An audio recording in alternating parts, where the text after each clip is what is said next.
Good afternoon and welcome to the webinar. We're glad you could join us this afternoon. My name is Pam Merkel and I'm Coordinator of Information Technology at the Advocacy Center. I'm joined today by our presenters, Gretchen Jackson and Krista Kanak. I'm going to have them introduce themselves and then I'm going to cover some technical housekeeping notes before I turn the controls back over to them. Welcome, Gretchen and Krista. Hi, this is Gretchen Jackson. Very pleased to be with you this afternoon. I am a trainer and an advocate here at the Advocacy Center, and I also wear another hat that I'm also a parent of a 30-year-old son with developmental disabilities. And I am Krista Kanak, and I'm a parent education specialist here at the Advocacy Center. So I do training, advocacy, and I also wear the hat as mom, as I have a 6-year-old or a 6th grader with a disability, as well as a 10th grader. So very happy to be with you today. Thank you. As I promised, I'm going to cover some housekeeping notes at this point in time. I'm going to show you some screenshots in the next couple slides to help you understand how to use your questions pane in case you're new to GoToWebinar. We encourage you to submit questions throughout the presentation, and the presenters will be answering those primarily at the end of the presentation, although if there's anything that looks as though it needs immediate clarification, I will jump in and pose those questions as we go along. We would ask that you keep your questions to a general nature. If you have specific questions about your own particular situation for your child, we encourage you to call our intake line or use our Contact Us form on our website. That contact information will be available at the end of the webinar. And if it's a very specific question, you'll be better served by going through our intake process and having an advocate work with you individually. You will get an email following the webinar that will have a link to a SurveyMonkey. We would ask that you please complete the survey and give us some feedback about your webinar experience. Once you complete the survey, you'll be taken to a page on our website where you will have access to the slides from today's presentation. So it's a bit of a reward for filling out the survey. Okay, as I promised, here are the screenshots that explain what your GoToWebinar control panel looks like. You will see in this screenshot the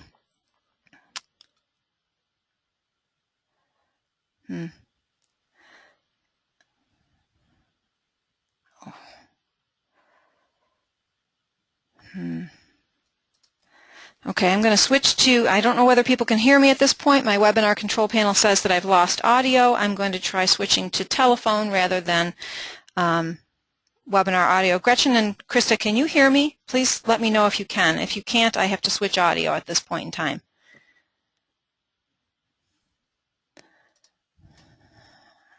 Great.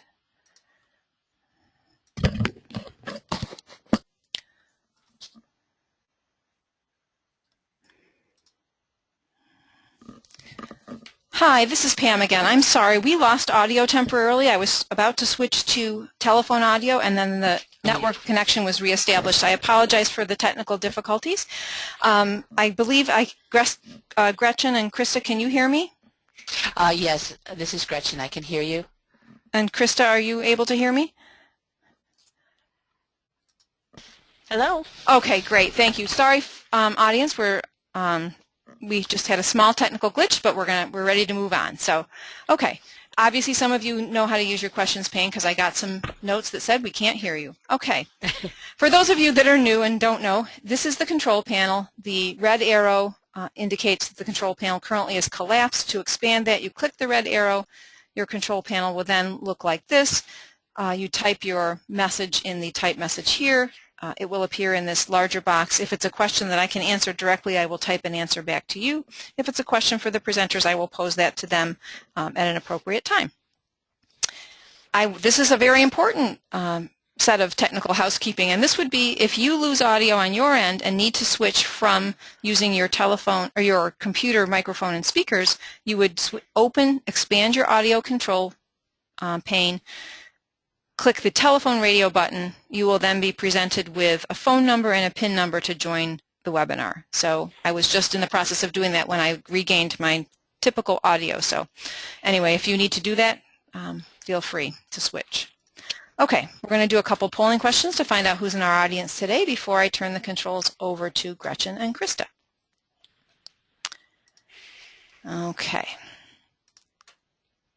All right, so if you could let us know whether you are an individual with a disability, parent, family member, or guardian, a school professional, an advocate, or a student, we would really appreciate that.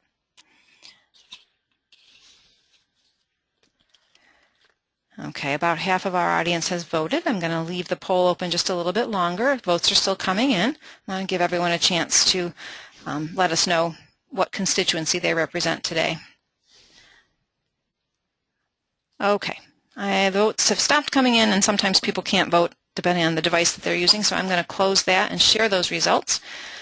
So 63% of the people in our audience today are parents, family members, or guardians, 13% school professionals, and 25% advocates. All right, one more quick polling question before I turn the controls over to Gretchen. So for those of you that are parents or for educators, what age ranges are the students or children in your family or the students that you work with? And you can specify multiple age ranges if you have children in more than one of those age ranges. Okay, and we do. We have votes coming in. They're going to total well over 100%, so we must have lots of audience members who have children in more than one of those age ranges. A very even distribution. Okay, looks as though the votes have stopped coming in. Let me close that and share those results. So 38% of our audience have children in the birth to 5 age range, 69% of our audience in the 6 to 11, 31% in the 12 to 14, and 44% in those transition years of 15 to 21. So I'm going to hide that.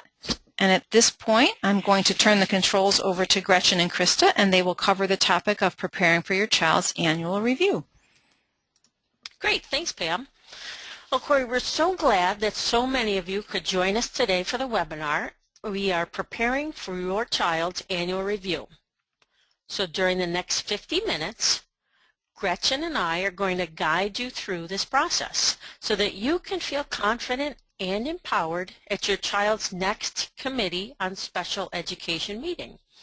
So, how are we going to do this? Gretchen, how are things on your end as far as sharing your screen? I just advanced it. Oh, but you need to, should have been a pop-up that said, are you ready to share your screen? And you need to say yes to that. Can you minimize you minimize your PowerPoint and see whether it's, you know what, let me just do it again. Hang on. Thank you. I'm going to take control back, and then I'm going to pass the baton again, and you should now see a pop-up that says, are you ready to share your screen? Did that pop up? Yes, Okay, so go ahead and click OK.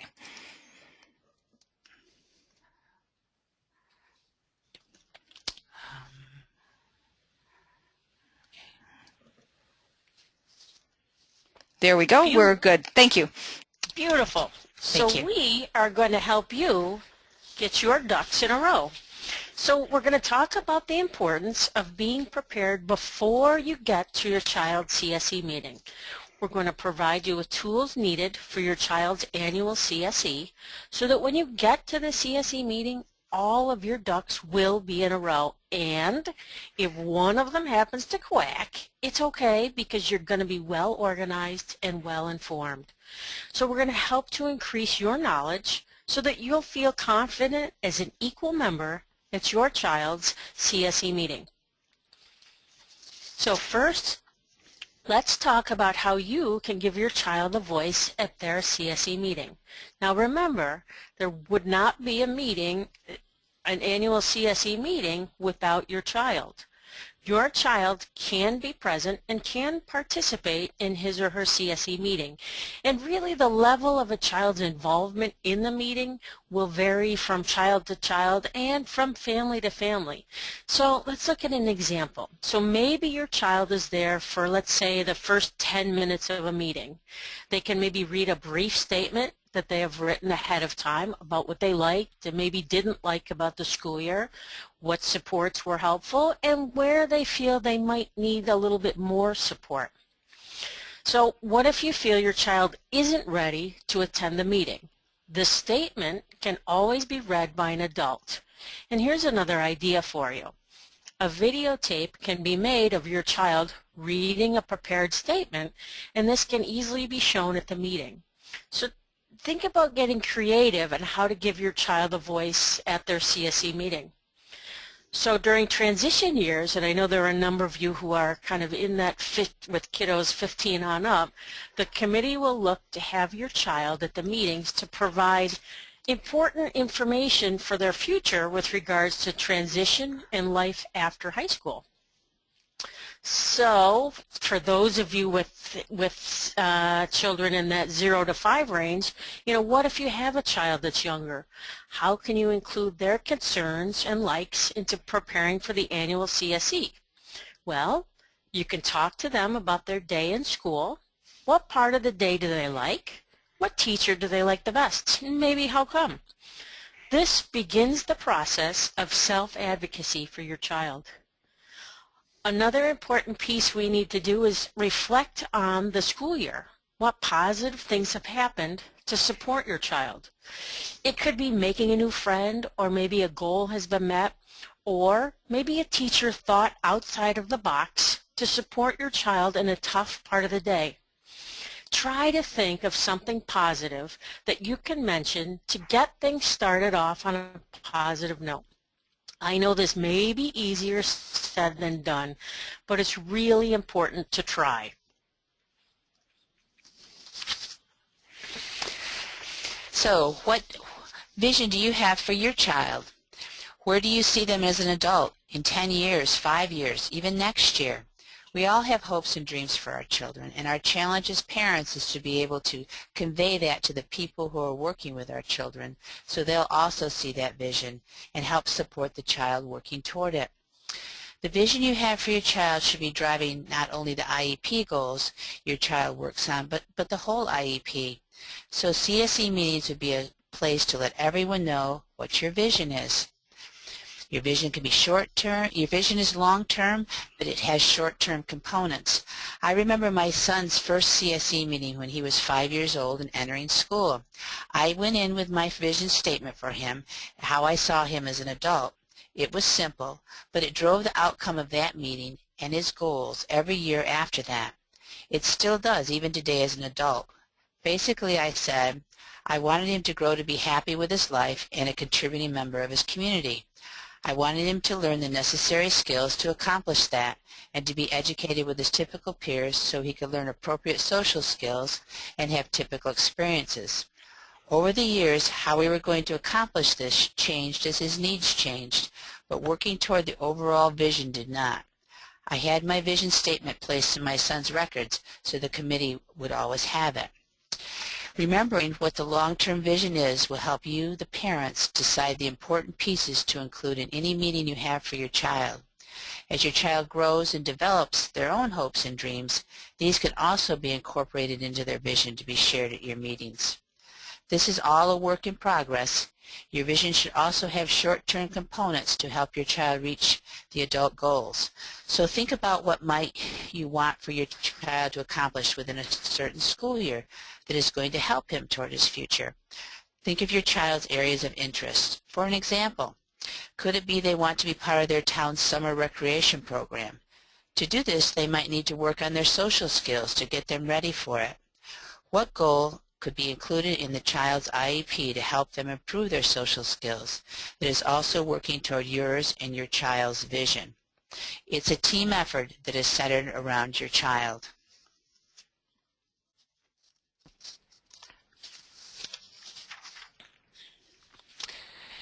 We'd like to take a polling question now about your child and the vision that you have seen for them.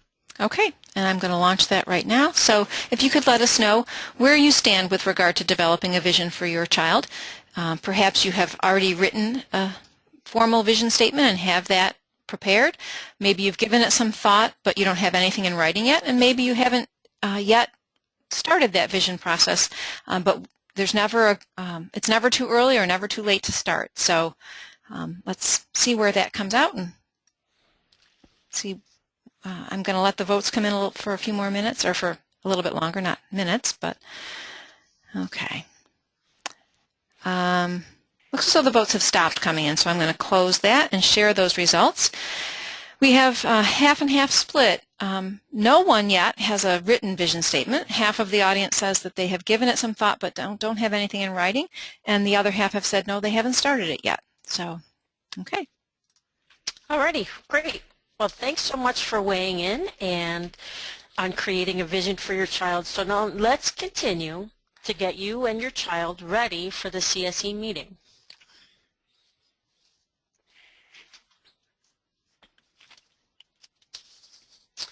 A great way to start is with a pre-CSE meeting, and this is often referred to as a team meeting. So a pre-CSE meeting is a good way to avoid surprises. Nobody likes surprises unless, of course, they come in a pretty box with a bow on top. So surprises usually tend to put up barriers that can lead to disagreements, and often sometimes high emotions come with that. So both of which we're trying to avoid by getting information before a CSE meeting. So continuing on, the pre-CSE meeting comes before your child's annual Committee on Special Education meeting. Gretchen, do you mind go ahead and advancing the slide? What you're looking to find out here is how things have been going for the current school year, from the teacher and provider's perspective, and also to add in the parent perspective. So it's important to note these meetings are not mandatory for a school district, so you may have to initiate this team meeting, and my suggestion would be to start with the classroom teacher. A pre-Committee on Special Education meeting is important when a child has been reevaluated, and this reevaluation happens every 3 years. So this is referred to as a triennial review. And it's important to have someone go over the new evaluations so that you understand what they mean. So usually this is the school psychologist and the service providers who conducted the evaluations, and the information should be provided well before the CSE meeting so that you've got some time to read it and ask any clarifying questions. So at a pre-CSE meeting, who might be invited? So just like the actual CSE meeting, you can invite any member of your child's team to this pre-meeting. So this may include your child's service coordinator, any special area teachers, PE, music, art, possibly even the school librarian, a behavior consultant if one is involved with your child's team, a school psychologist, aide, maybe a social worker. So really it's anyone who would have valuable information that would prevent a surprise and help build collaboration within the team. This could be an outside therapist or possibly a medical provider who, if they can't attend the meeting in person, they can always attend via phone or video conference just so they can weigh in on their area of expertise. So an invite could also be extended to a leader of a club or a group that your child participates in. Something to keep in mind is that some of the key people in your child's day may not be at the CSE meeting. So this really gives everyone a chance to contribute and share the needed information regarding your child's needs and strengths. So, okay, what's our agenda for the pre-CSE meeting? It should include looking at the present levels of performance, which Gretchen's going to go into more detail with in a little bit. So in other words, really what this is how is your child doing in school this year academically with reading, writing, and math skills? What are areas of strength and what are areas of concern from the teacher's viewpoint and also from the parent perspective? How might your child be doing compared to his same age peers? An IEP will have a section that will document parent input and concerns. So anything a parent might want to add in there once you get to the CSE meeting, that could be added in that section. So after you've talked about the academic issues, you also want to find out, how's your child doing socially? Are they interacting appropriately with peers and adults in the classroom? Does your child have friends in the classroom? Also, how's your child feeling about himself? Does the classroom teacher see any self-esteem issues that possibly need to be addressed? So keep in mind, whenever we see an area of need, that's also an indication that you need to ask what type of support could be given. So here's an example. Let's say your child has difficulty making friends. Then it would be an appropriate question to ask what type of goal or support could be added to the IEP to help him or her make progress with building positive relationships with peers. So it's really asking some of those probing questions. So next, what you want to look into is ask about the physical development. Are there possibly any sensory concerns, maybe fine or gross motor concerns that might be impacting your child's access or success in his or her education? Are there any behavioral issues that might need to be addressed? Currently, what kind of behavior interventions are being used? And you want to know, have they been successful? Is the child completing and handing in homework? Is organization of the student's materials an area of concern or an area of strength for your child? So in discussing how the year's been going, you're going to begin the discussion about options for the next school year. So what you're wondering is the current placement appropriate, or would possibly a less restrictive or more restrictive setting be most appropriate? So it's a lot of information, so where do we find the information? First of all, you're getting a lot of it and sharing a lot of it at the pre-CSE meeting. So you want to look at your child's IEP progress reports. You know, that's going to tell you how your child's doing with their current IEP goals. IEP goal reports usually come out in November, March, and June. So check those and see if your child's on track to achieve his or her goals. Obviously, take a look at the report card. Is progress being made? And if there's any comments the teacher has written, make sure you take a look at those. And again, in order to avoid any surprises, it's best to provide information from outside evaluations prior to the CSE meeting. So again, these could be shared at the pre-CSE meeting.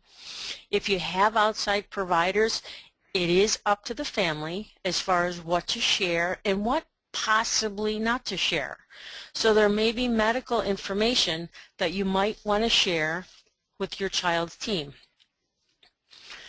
So remember, you want to think outside of the box, and you really want to gently encourage your child's team to do the same thing.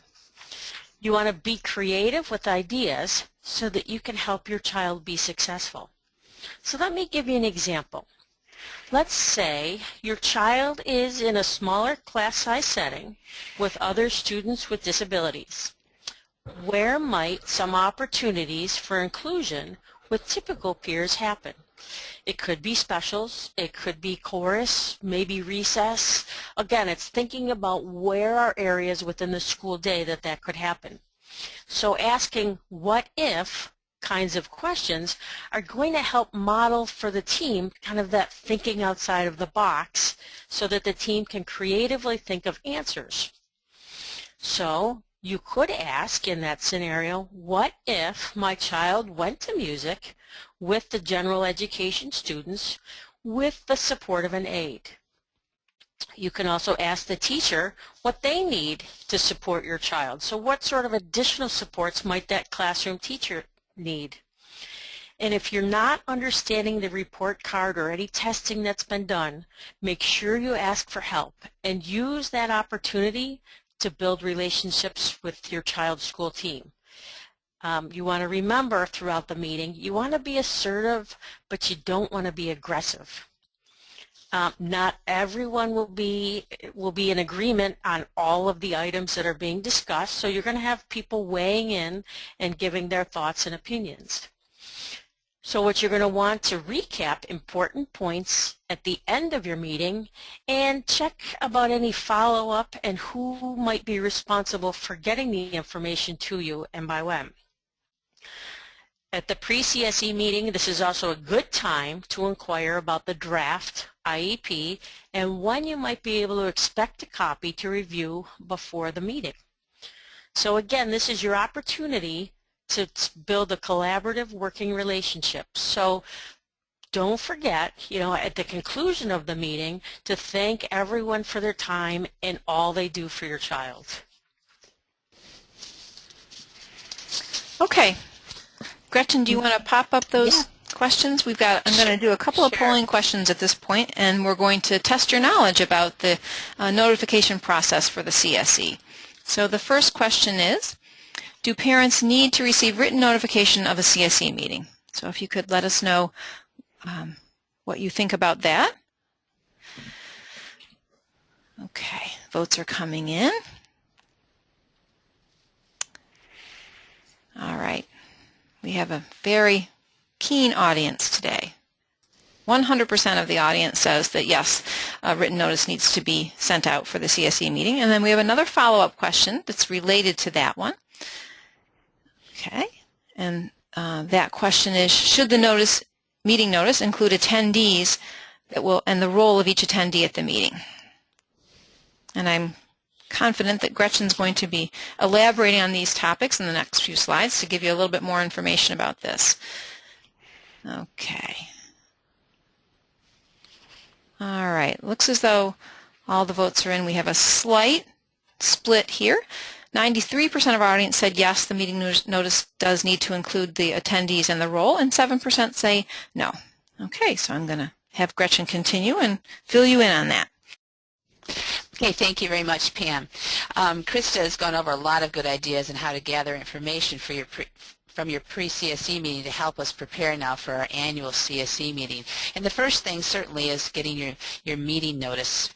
And yes, you do need to have it 5 days prior to the meeting, as all of you knew that. This written notice will include information on the date, time, and location of the meeting. And the date, time, and location have to be mutually agreed upon between the CSE and the parent. So be sure to contact the CSE office if you have a conflict so other arrangements can be made. The purpose of the CSE meeting is included in your written notice, and it should be clear enough so you as a parent can be prepared and there won't be any surprises like Krista said. If it is not clear, call the CSE office to clarify. The meeting notice must identify by name and title who will be attending the meeting. Some of the attendees are required members of the Committee on Special Education. Others may be invited because of a certain knowledge they may have about your child. You can also ask ahead of time for certain additional school staff that might not have been invited to be invited if you know they would have valuable information to offer about your child. If someone attends from the school that you are not notified would be there, you as a parent have the right to decide whether the meeting should proceed or not.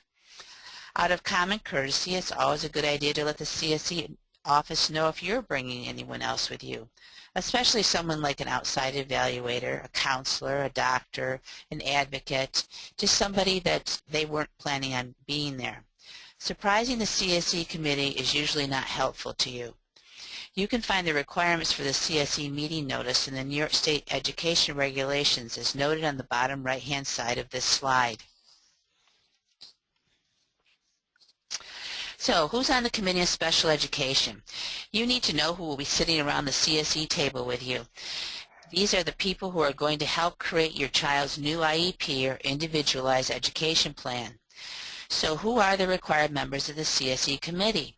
First and foremost, the parent, you. I can't stress that enough about what an important member of the CSE committee you are. This is where you play an active role in shaping your child's future. You are the parents. You are the constant members on the committee from year to year for your child. You have the history, the current information on your child's strengths and needs, and the vision that you've been thinking about for your child to help shape their future. You have concerns and ideas for enhancing your child's education. You know your child's interest and what motivates them, and if the skills learned at school are showing at home and in the community. I know when my son was learning letters at school how exciting it was to hear him point out the letters and store signs when we would drive by. This was valuable information to share with the CSE because it showed the goals they were working on in school were carrying over to the community.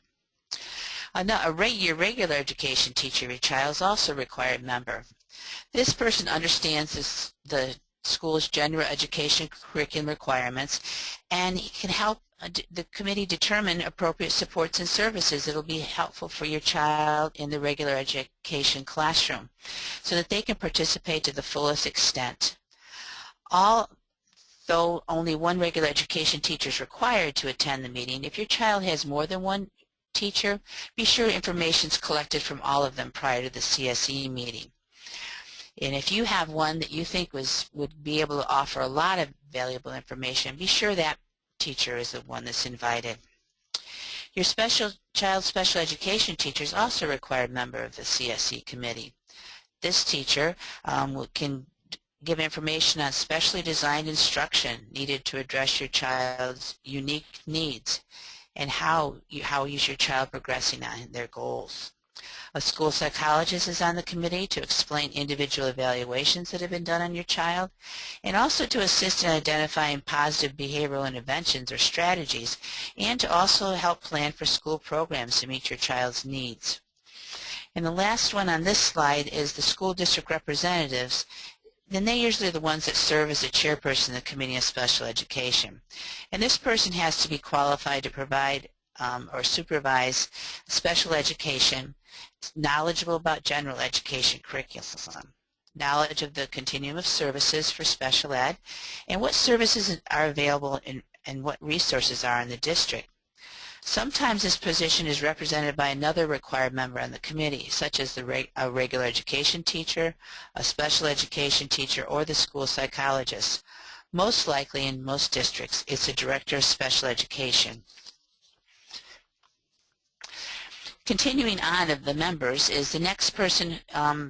It has to be someone who can interpret instructional implications of evaluations. That's very important to know how it's going to carry over into how the child's going to be instructed. So this information can be provided by also another member that may already be sitting around the table, such as a regular education teacher or the special education teacher or the school psychologist. The representative of the school district might even be that person. Anyone that's having knowledge of the evaluations is determined by the committee. The school physician, if specifically requested by the parent in writing or the school district at least 72 hours before the meeting, then the school physician is a required member of the CSE. If you are thinking about requesting the school physician to be at your CSE meeting, some questions you might want to think about first are, does the school physician know my child's history? Is the physician knowledgeable about my child's disability? If they are, that's great. If they aren't, they may not be helpful to you. The parent member must be requested in writing by the parent at least 72 hours before the meeting. Only the parent can request the parent member, not the school. The parent member is a parent of another student with disabilities that resides in your school district or the neighboring school district.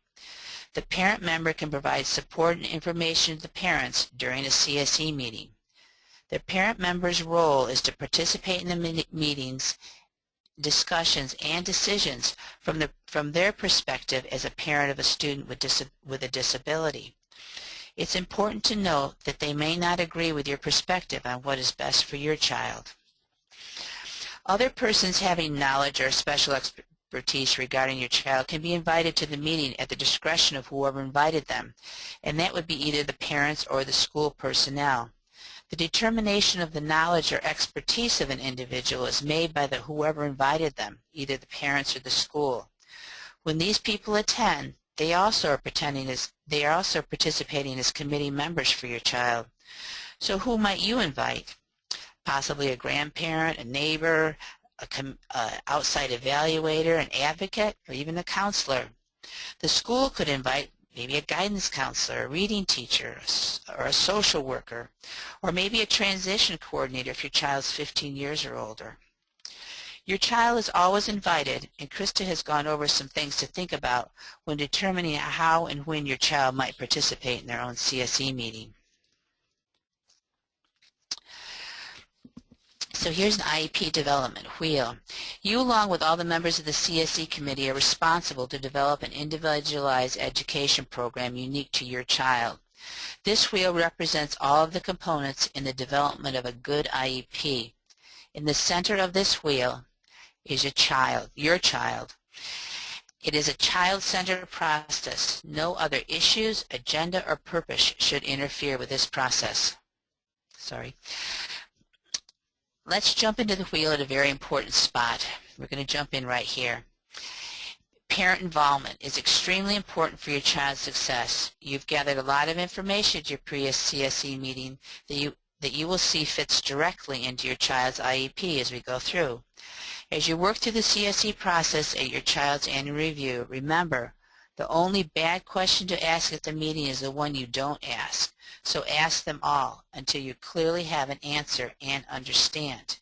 The requirements for an IEP are in the New York State regulations, and that regulation is listed here on the bottom of your screen. Gretchen, I need to jump in for a second. A couple folks in the audience are saying that they can't see your screen. I'm seeing your screen, but can you go up to the top of your control panel, expand your control panel, and where it says show my screen, click pause, and then click share my screen again and see if that brings it back for folks. Okay, I did it. You clicked back. You clicked pause and then it came back? Yes. Okay, I can see your screen. Krista, can you see Gretchen's? Are you seeing her? Yes. Okay. Yep, I can see All right. it. So audience members, if you still are not seeing it, you may want to exit the webinar and join again. I'm not sure. Perhaps something happened with your connection to GoToWebinar. So if it's still blank, I would suggest that. You will miss a little bit, but we are recording this, and you'll be able to review the recording later on, hopefully. All right. Sorry for the interruption, Gretchen. Okay, that's fine.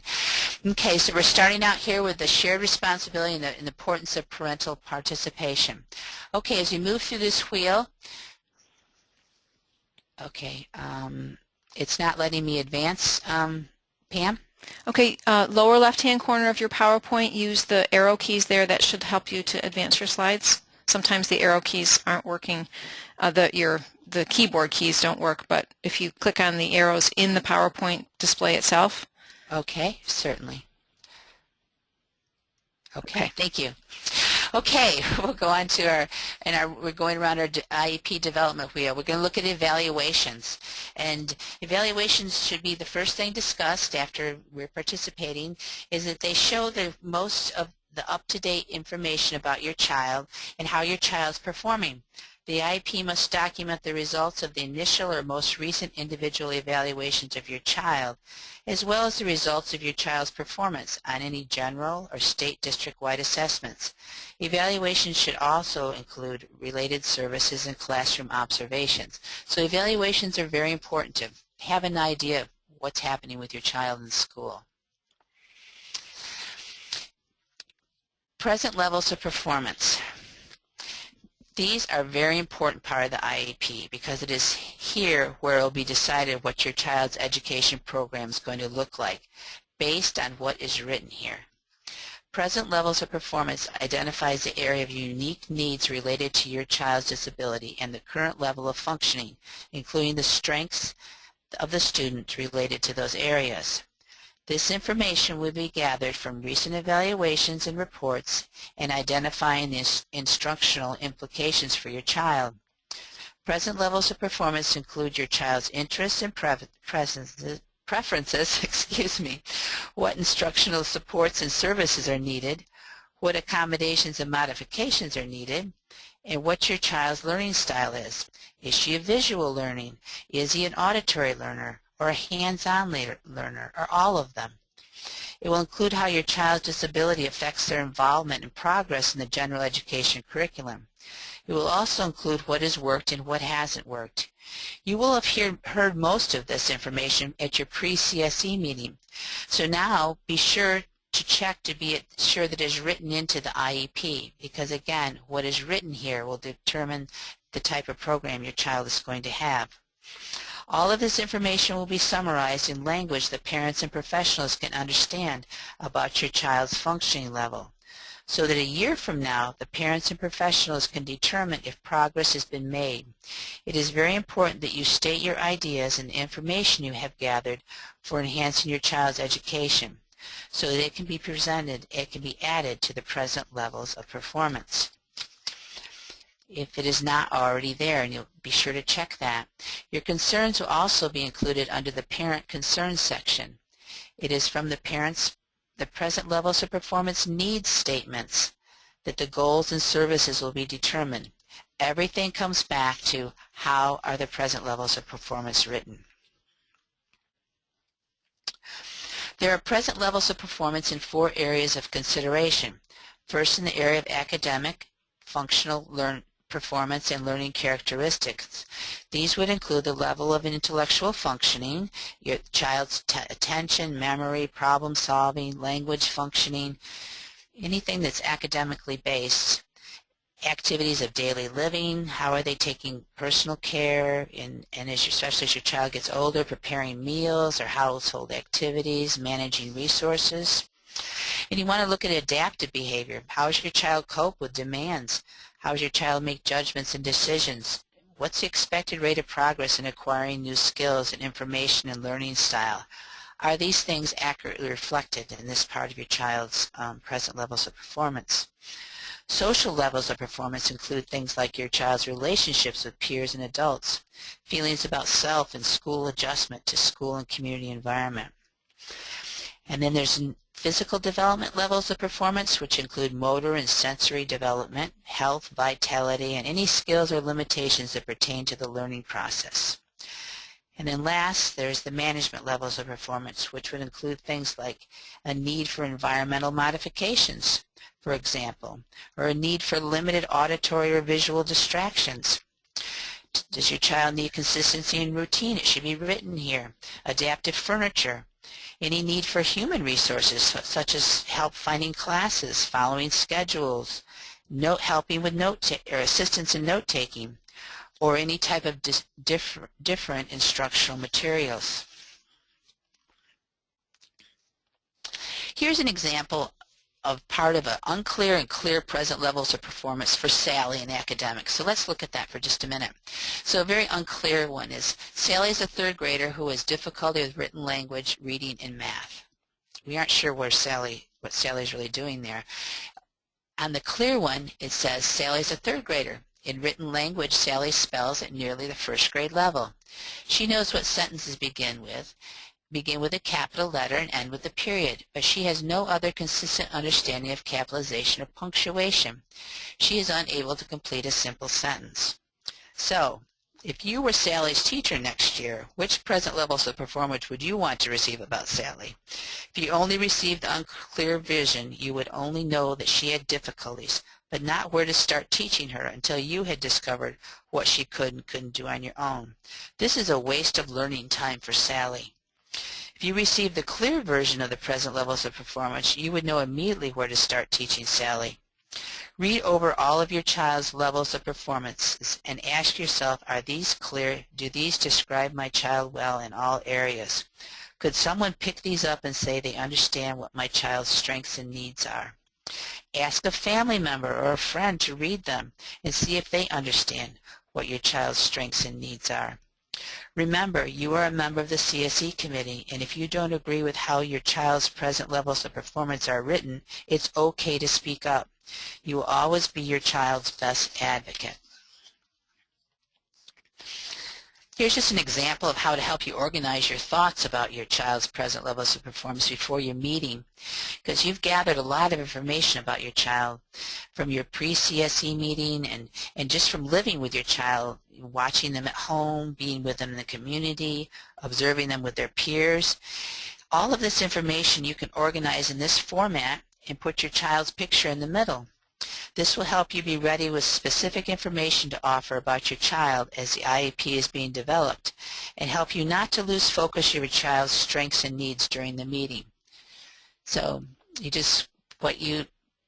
your opinion on all of these and the things that you've collected to put in each one of these: academic, social, management, and physical. As we continue around the IEP development wheel, we see the next would be measurable post-secondary goals. This part of the IEP is very important if your child is in the transition years of 15 and older.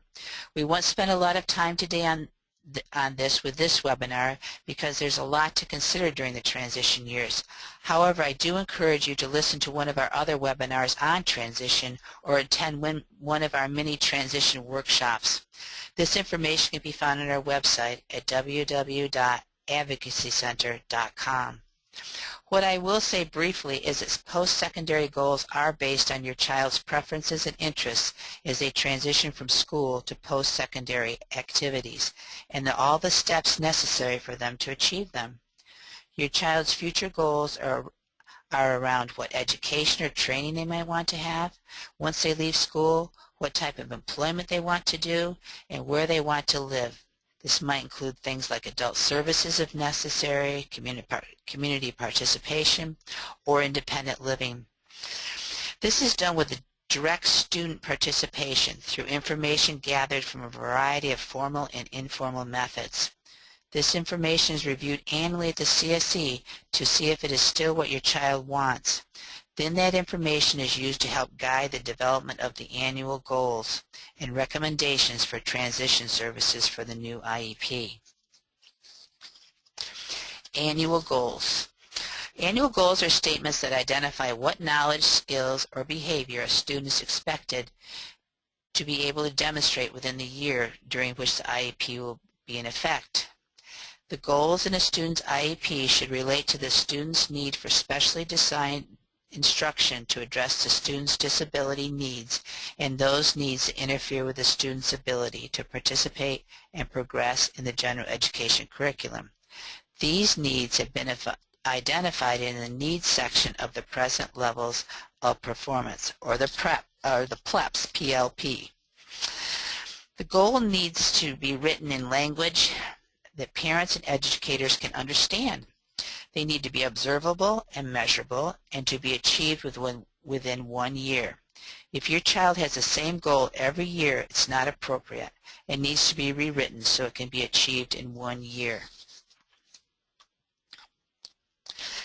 Let's look at an example quickly of a goal that is observable and measurable. So we have Mike here, who's in the 5th grade, and his goal that he is to achieve by June is that given 5th grade material, Mike will read orally at 80 to 100 words per minute with 95% accuracy. Okay, the criteria. It identifies how well and over what period of time the student must perform a behavior in order to consider it met. So Mike's criteria is going to be for 3 consecutive trials he's going to read orally for the teacher. The evaluation procedures. That identifies the method that will be used to measure progress and determine if the student has met the goal. It must be objective and measurable or observable. So Mike says that 1-minute oral reading probe with charting of words per minute and error count. So that's definitely measurable and observable. In scheduling, the date or intervals by time by which the evaluation procedures will be used to measure the student's progress toward the goal. So they're going to check that with Mike weekly to see how he's doing with his reading, his accuracy. From this goal, you'd be able to tell if Mike is making progress when his progress report from his goals come home with his report card. You could request to look at the data being collected weekly on this goal. From your pre-CSE meeting, your own observations of your child, you know what type of goals your child should be working on. Before the CSE, ask for the copy of the new IEP, as Krista has suggested earlier, so that you will know what's going to be, what they are thinking the goals will be, and you can determine, are they understandable, observable, and measurable? Do you understand them?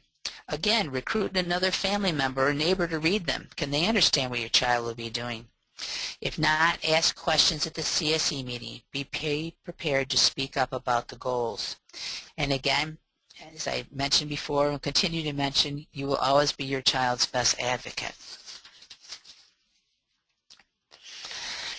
We need to, as we go through the IEP process, and we're coming around the wheel here, as we work our way around it, we need to think about what questions to ask when considering what types of supports and services your child needs to progress in the regular education curriculum.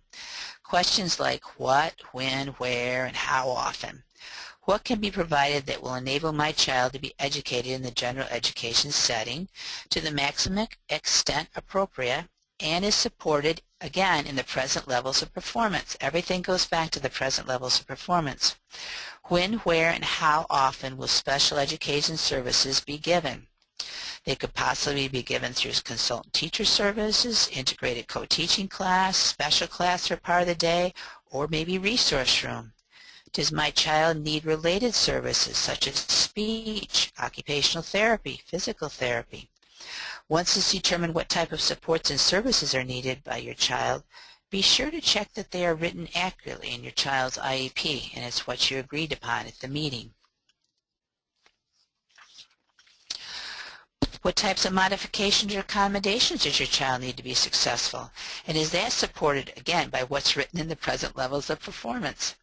Things to be considered are things like, are there instructional methods or materials that need to be modified to reach the goal? Large print materials, fewer problems on a page, a set of books at home, just to mention a few. Does a child's learning environment need to be modified?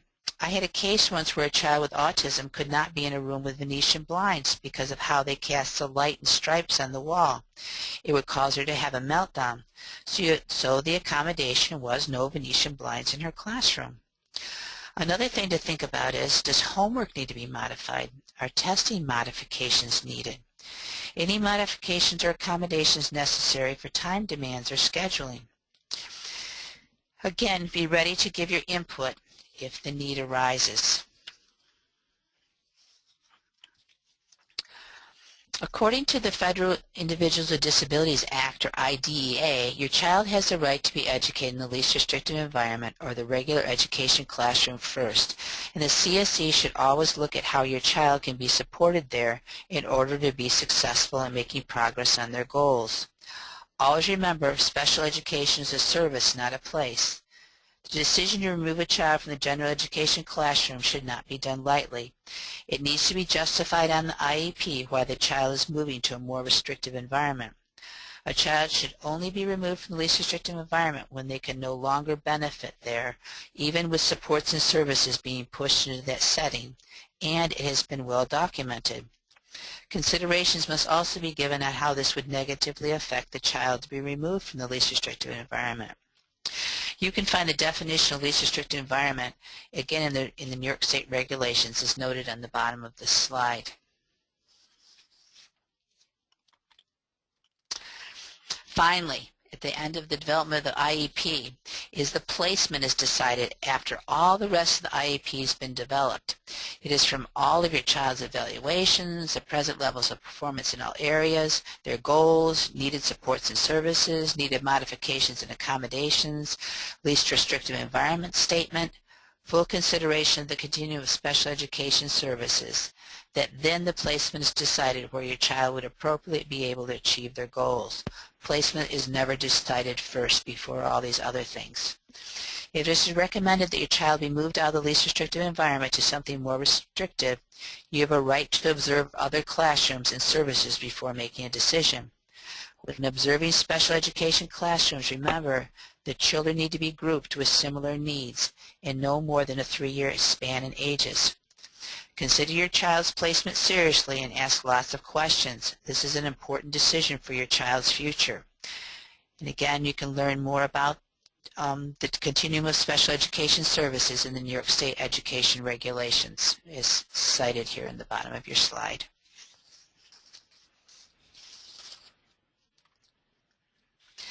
You can see how all the parts of the IEP are connected to the other and the importance of your participation and input at every stage of the process in developing an appropriate IEP that is centered on your child. As much as you can be prepared beforehand going into a CSE meeting, the more advantage your child will benefit from. That's right, Gretchen. So a few things to remember as we kind of wrap up a little bit here.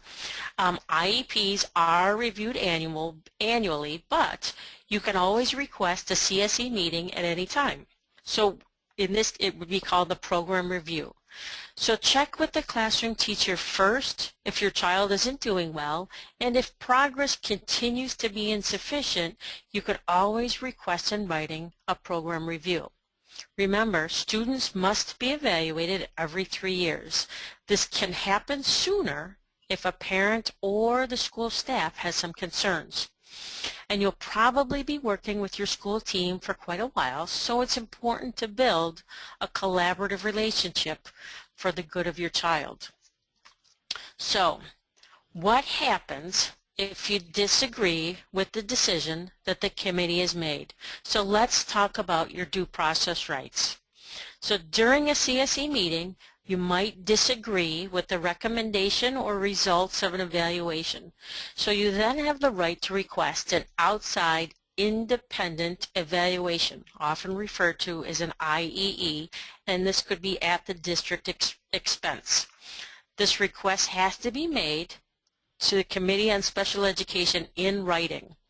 So the CSE would need to take the results of the outside evaluations into consideration, but it is not mandatory that they follow any or all of the items recommended by the outside professional. So you could also consider mediation for trying to come to an agreement with the school district. And this is where an impartial mediator helps facilitate discussions between parents and school representatives. And last, an impartial hearing should be considered carefully and really as a last resort with school districts after everything else has been tried. So you could find your right to due process in the New York State regulation on the bottom right hand of this slide.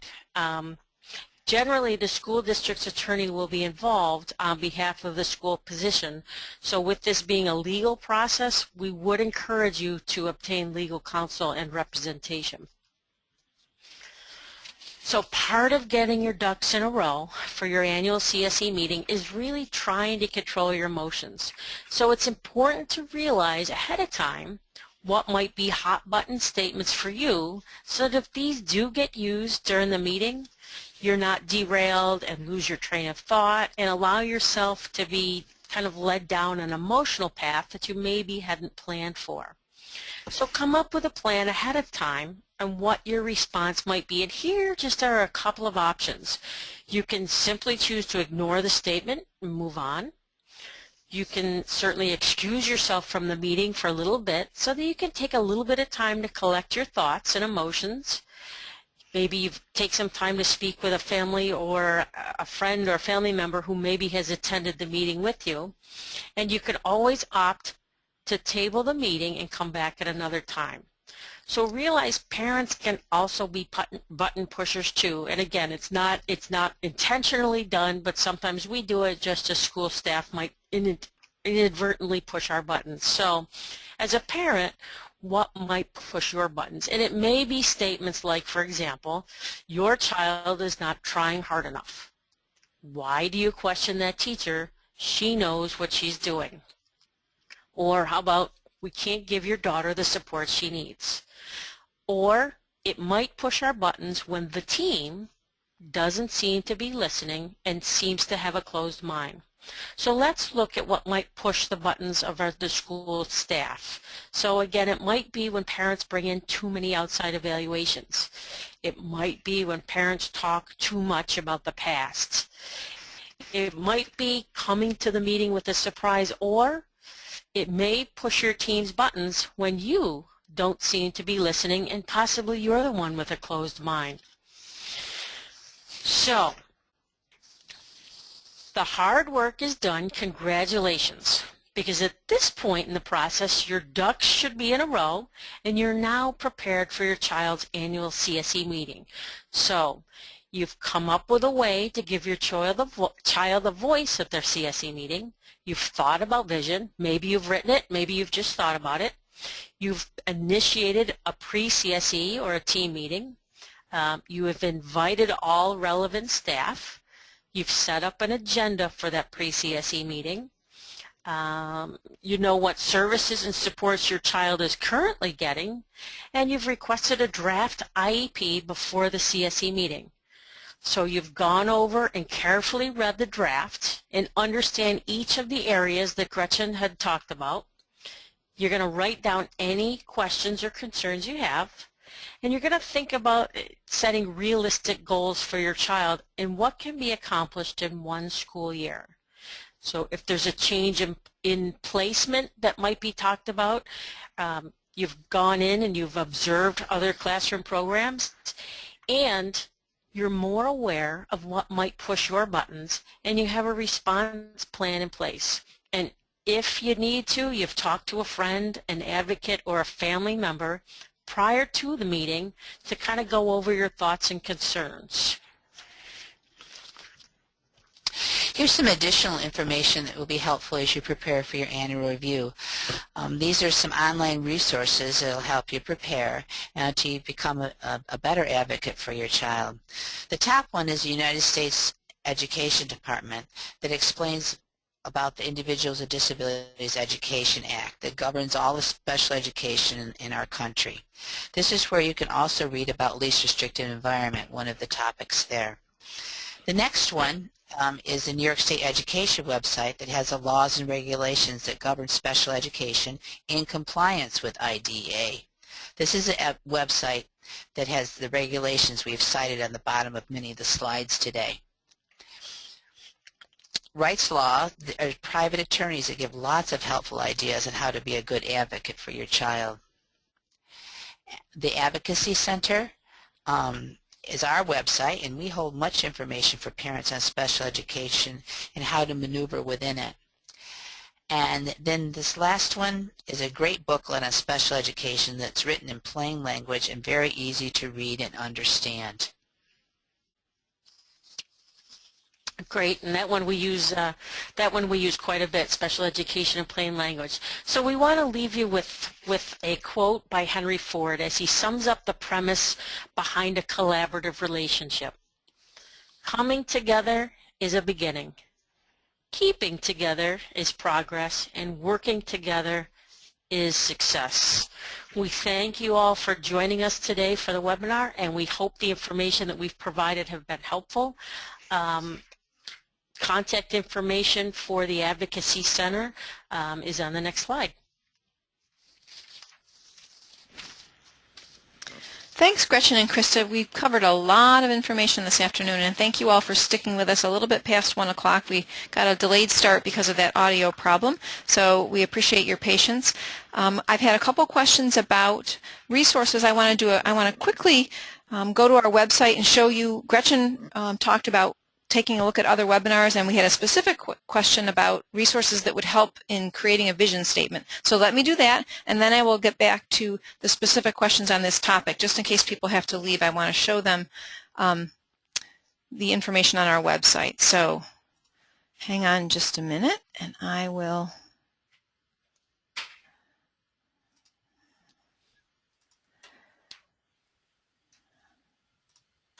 Okay. All right, so what I'm looking at this point is the resources page on the Advocacy Center website. So it's www.advocacycenter.com/resources. To get there, you hover over the Newsletters and Resources tab and then select Resources, and you will land on this page. So here are the links to all the different webinar topics that we currently have archived. And with regard to vision in particular, we have an abbreviated webinar on the topic of transition as part of the Parents as Transition Helpers series. So if you click on that link, you'll see that the first session of the PATH series includes developing a vision. So that's a 30-minute segment. We can spend as much as 2 hours on the developing a vision topic, but this will give you a little bit of a flavor for that. And we also have documents that can be used to support that process to develop visioning. So if you have questions about that, feel free to contact our intake line and we can share those resources as well. Okay, let me go back to the questions that are particular to this topic. and they were several questions around present levels of performance. We had a question from Barry that says, if a parent asks for present levels of performance info, does the education professional need to have that in the draft IEP in time for the pre-CSE meeting, or is it just presented in an oral fashion? I think what Barry's getting at is if the parents have concerns that they want to see reflected in the present levels of performance, how do they ensure that that gets into the IEP, in particular if they've presented it at the pre-CSE meeting and it comes back in writing later? What if that information doesn't match what the parent had asked to have included? That would be something you'd want to be discussing at the CSE meeting. That's where all the final changes should be taking place. So you definitely would want to ask about that there, and if they're in disagreement, why they're in disagreement with what you wanted to put in. Do they have to put everything you want in there? No, because it's a committee all working together, but people need to be able to explain why they want or do not want certain things in a present levels of performance. Okay, thanks, Gretchen. Another question about the draft IEP, if a parent would like one, from whom would they request that prior to the meeting? That would generally be a check with your classroom teacher, but it would also be the CSE chairperson, who is the person who's responsible for getting those out to everybody. It may even be possibly your child's special education teacher too, depending on what kind of setting they're, what kind of setting they're in. Okay, and it's a good point. If it's middle school or high school, generally your student would have an IEP coordinator. Your best bet's probably to start with that person first, and then if you're not getting what you need, then maybe go to the CSE chairperson. So for the elementary level, CSE chairperson or classroom teacher, but at the middle and high school levels, it would really probably be that IEP coordinator. Okay, Gretchen, do you still have your PowerPoint up? Because we had a request that we go back to the slide that had the websites on it. If I transfer control back to you, can you get back to that slide? Certainly. Okay. And also, I want to remind attendees that if you, oh, Gretchen, it looks like you're at the end. You're going to have to start back up and kind I'll of start over quickly again. get back to that. Yeah. Okay, thank you. Yes. Yeah. If you fill out the survey, the SurveyMonkey, when you complete the survey, you'll be taken to a page on our website where you will have access to all of the slides, and that, obviously, the slide that has the links in it will be included. Thank you, Gretchen.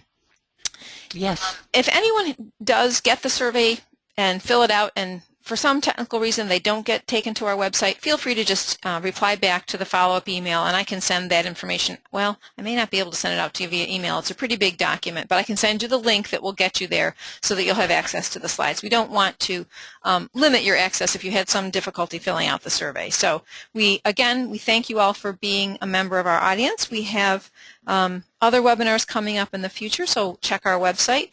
And I don't see any more questions coming in that are content-based, so I think we're going to wrap it up. Thanks again to Gretchen and Krista for a great presentation today. You're very welcome. Thank you for being here.